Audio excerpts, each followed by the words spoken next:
আমি HSC batch 2025 26 June থেকে আমাদের পরীক্ষা শুরু হওয়ার কথা, কিন্তু আমরা চাচ্ছি আমাদের পরীক্ষাটা 2 মাস পেছানো হোক।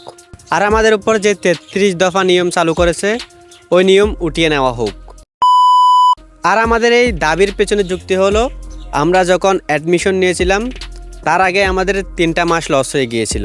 তারপর কোটা আন্দোলন এবং দেশ সংস্কার, তারপর বন্যা, সব মিলে আমাদের 2টা মাস লস হয়েছে। তো আমরা আমাদের সেই মাসগুলো ফেরত চাচ্ছি, আমাদেরকে 2টা মাস সুযোগ দেওয়া হোক। এই অস্থায়ী সরকার আমাদের উপর 33 দফা নিয়ম চালু করেছে, এই নিয়ম উঠিয়ে নেওয়া হোক। এই নিয়মের কোনো মানেই হয় না। কারোর উপর কোনো নিয়ম চালু করতে হলে তাকে সেই অনুযায়ী প্রস্তুত করতে হবে।